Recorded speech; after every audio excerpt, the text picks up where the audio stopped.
Trump and his family, I think maybe even more than Obama, maybe more than Biden, maybe more than Kamala, have at the top of the list of people they hate a man by the name of Jack Smith. Jack Smith was the special counsel who investigated Trump's federal cases and was specifically appointed to do so that he, as an independent prosecutor, not Merrick Garland or someone in the Biden administration, someone independent, could separate from partisanship and just follow the facts and manage these federal cases. And the federal cases were absolutely justified. Absolutely. So Jack Smith became their enemy, their nightmare, and he's returned. We haven't heard from him at all. He's been kind of publicly in hiding, quote unquote, but he's back. And obviously he didn't want to speak on any of the political issues back when he was overseeing these cases, but now they got obliterated because Trump won. And he's speaking out. First, Eric Trump had this to say about Jack Smith on Fox News right as Jack is making his great return. Same thing. I mean, they dug so deep with, the whole Russia hoax that Hillary found herself. Same thing with Jack Smith. He dug so deep that, we found out that he was actually planting classified folders in Mar-a-Lago. So the allegation there, Jack Smith still living rent-free in Eric's mind, is that Jack Smith planted the documents or the classified folders. Would you pull up the photos of those boxes and boxes and boxes of classified documents? Jack Smith came in with a U-Haul truck and just loaded in documents to frame Trump. Or he might be saying, even though we found out those documents were, I can show that, had a bunch of classified material, but I guess for the look of it, put the word classified on folders and put that. There's one little problem with the conspiracy. Jack Smith had nothing to do with that case when the FBI raid happened.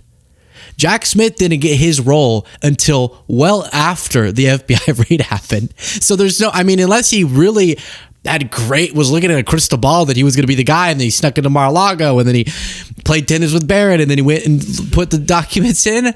I have no idea what Eric is talking about, but let's hear from Jack Smith himself. He's kind of like a mystical figure. We never really got to hear him casually talk, but he does. He speaks. While you watch this, please do click the subscribe button if you appreciate the show. It's right below the video. And the difference, and this is what matters, is both cases involve classified documents, and one was in Mar-a-Lago, which was a social club, and also his home, and the other one was largely in. So this is on the question of why did Biden not get indicted for having classified documents and Trump did? Biden's home, also I think an office that he worked at. The difference is the facts. The rule of law allows for different outcomes when the facts are different. One of the major differences between the two cases is the obstructive conduct in the case that I investigated. And that's important for a couple different reasons. One reason is to prove illegal possession of classified documents, you need to show that you possess the documents, or the defendant possessed the documents willfully. And that means he knew what he was doing was wrong, and he knew he was possessing the documents.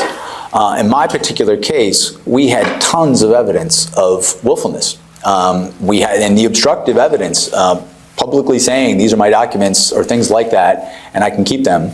The evidence to not give the documents back when the government even tried to get them back before there was a criminal investigation. Those sort of things, and then after the investigation started, still refusing to give them back, and then trying to obstruct the investigation. That helps prove willfulness. That sort of evidence didn't exist in the other case. And there are, I could probably keep you all here for a long time talking about the differences in terms of, the numbers are not, I want to make sure I get this pretty close to right, but almost 4 times as many documents that the person I was investigating compared to the other case. The sensitivity of the documents. I think Special Counsel Hur said that the documents that he most likely could bring a prosecution on were over 15 years old and dealt exclusively with the conflict that had ended in Afghanistan. As we alleged in our indictment, the documents I was dealing with were much more sensitive and much more recent, and we laid out the sort of subject areas, those sensitive subject areas, in the indictment.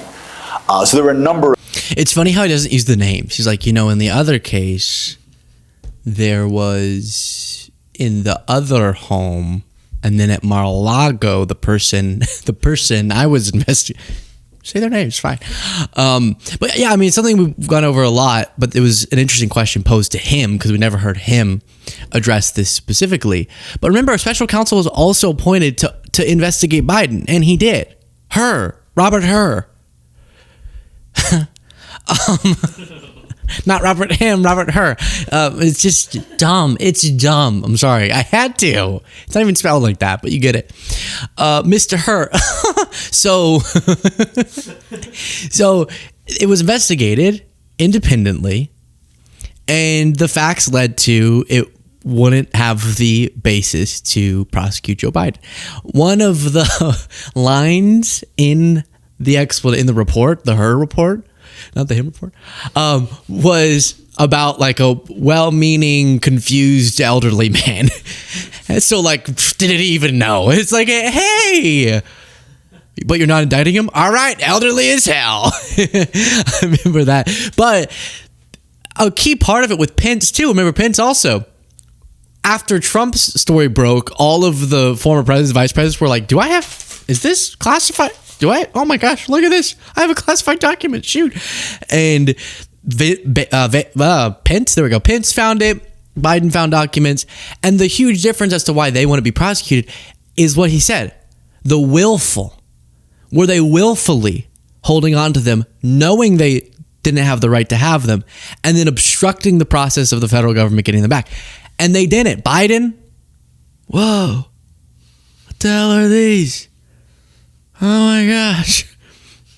Jill, give these back to someone. Give these to the president. Oh wait, I'm president. We fully beat Medicare. And then Pence, I can't really do him. Oh no. I found documents.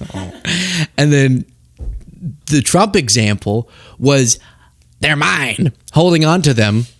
And then the investigators were like, give them back. These are really sensitive. He said, no, they're mine. And then he started getting the staffers to participate in this obstructive scheme to hide the documents from the federal authorities. That's where it becomes, okay, you're breaking the law. We only have prosecution. That's the only solution because you've left everything else impossible. So a good distinction there. But what's fun about talking about it is that Trump won. That's the part that's so sad. It's like great distinction, Jack, and we all got effed. You're right. No one cared, or not enough people cared. Lots of people cared, to be clear. And then let's see, this next one's also interesting. Just him talking more generally about what Trump is doing to degrade the Justice Department. The idea that politics would play a role in big cases like this, it's absolutely ludicrous, and it's totally contrary to my experience as a prosecutor. If there's rules in the department about how to bring a case, follow those rules. You can't say, I want this outcome, let me throw the rules out. That's why, frankly, you see all these conflicts between the career apolitical prosecutors I worked with, because they're being asked to do things that they think are wrong, and because they're not political people, they're not going to do them. And I think that explains why you've seen the resignations, you've seen people leave the department. It's not because they're enemies of one administration or the next. They've worked through decades for different administrations. It's just they've been doing things apolitically forever, and when they're told, no, you got to get this outcome no matter what, that is so contrary to how we were all raised as prosecutors. Yeah, and once you push those people out, it does damage because those often are going to be the more qualified people, and now you don't have them, and so the enforcement of the law gets worse, and then the people who are there, like Lindsay Halligan, will just do whatever Trump wants her to do.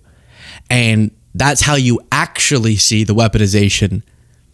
The worst form of weaponization, or the worst interpretation of the allegations that Trump would make about Biden, is coming true in what Trump is actually doing. And then one other clip. Nothing like what we see now has ever gone on. This case in New York City where the case against the mayor was dismissed in the hopes that he would support the president's political agenda. I mean, just so you know, nothing like it has ever happened that I've ever heard of. Recently, we had this issue of like, I guess it was people in the Defense Department using Signal to communicate with each other about war plans. Clearly classified information. I can tell you, Andrew will tell you, there is no administration, Republican or Democrat, that does not open an investigation in that situation. Nothing. Where the lives of servicemen are put at risk, zero. Never happens. And now, I mean, the Trump administration didn't. It's interesting. All we ever saw of Jack Smith was this very, let me see if I can really quickly get this here, intimidating photo. And he spoke in like a press conference announcing an indictment or something, but is very by the books. Look, I mean, he's an intimidating guy. And then to see him in an interview, just like a chill dude. It's like, I mean, war planes, this Hegseth guy screaming about Russia. I mean, what is this guy? I watched this clip of him jutting his neck. It was on the Luke Beasley show. It was like, and I was like, wow. Hegseth is a goofball, complete goofball. He's actually a really chill guy. Never would have known that very intense photo. But yeah, the damage is only yet to be fully understood that Trump is doing to the justice system.